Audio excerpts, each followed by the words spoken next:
Hi guys, welcome back to my channel. আমি ঐশী। আজকে চলে এসেছি একটি নিউ ব্লগ নিয়ে। আর আজকের ব্লগটাতে তোমরা দেখবে জামাই ষষ্ঠীর স্পেশাল ব্লগ। আর এখানে আমরা যেহেতু আমার বাবার বাড়ি যাব, জামাই ষষ্ঠী আছে আজকে, সেই জন্য রেডি হয়ে নিচ্ছি। আমার মেয়ে চলে যাচ্ছে, আর তোমরা ভাববে সাইকেলে করেই চলে যাচ্ছে।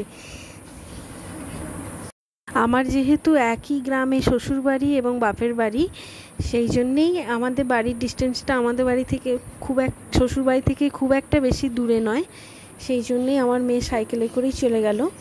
আমি রেডি হয়ে নিচ্ছি। এখানে আমার স্নান কমপ্লিট হয়ে গেছে। স্নান করে আমি এবার পুজো দিয়ে রেডি হয়ে নিচ্ছি।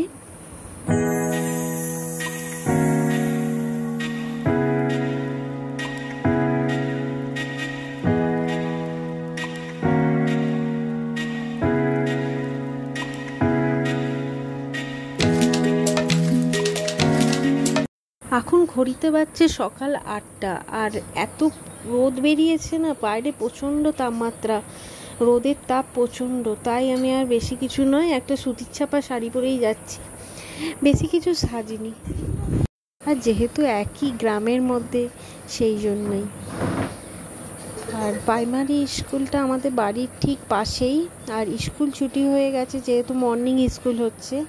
আর আজকে মনে হয় জামাই ষষ্ঠীর জন্য স্কুল তাড়াতাড়ি ছুটি দিয়ে দিয়েছে। মাস্টাররাও আসলে ষষ্ঠী করতে যাবেন, তো ওই জন্যেই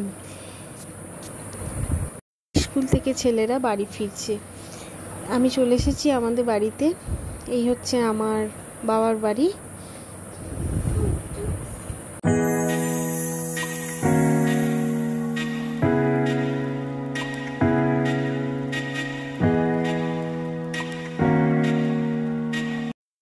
বাইরে থেকে এসে কি গরম।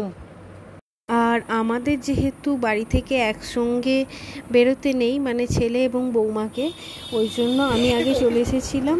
তার কিছুক্ষণ পর ও এলো।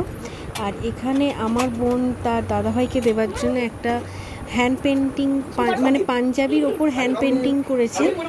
আর পাঞ্জাবির যে কাজটা করেছে সেটা কেমন হয়েছে তোমরা জানাবে কমেন্টে। আর পাঞ্জাবিটা পরে কেমন লাগছে সেটাও জানাবে। এরকম হ্যান্ড পেন্টিংয়ের কাজ ও করে থাকে, যেমন পাঞ্জাবিটাতে করেছে, আবার এই যে হাত পাখাটা দিয়ে হা করছে, এই হাত পাখাটার ওপরেও করেছে, আরও অনেক কিছু জিনিসও করেছে। আর এখানে দেখো, আমাদের একটি ফ্রিজ অর্ডার করা ছিল, সেই ফ্রিজটা এসে গেছে। এই ফ্রিজটার অনেক আবার কাহিনী হয়ে গেছে। এই ফ্রিজটা আমরা আসলে যেই ফ্রিজটা অর্ডার করেছিলাম, সেই ফ্রিজটা না দিয়ে অন্য কালারের ফ্রিজ পাঠিয়ে দিয়েছিল দোকান থেকে। সেটা মানে ফেরত দিয়ে আবার নতুনটা এসেছে, মানে যেটা আমরা অর্ডার করেছিলাম সেটা এসেছে। এবার চলে গেলাম দুপুরবেলা খাওয়া দাওয়ার পর্বে। এখানে খাওয়া দাওয়ার পর্ব শুরু হয়ে গেছে দুপুরবেলা। আর লাস্টে আমরা সবাই মিলে একসাথে ফলার খেতে বসেছি, যেহেতু আজকে ষষ্ঠীর উপোস।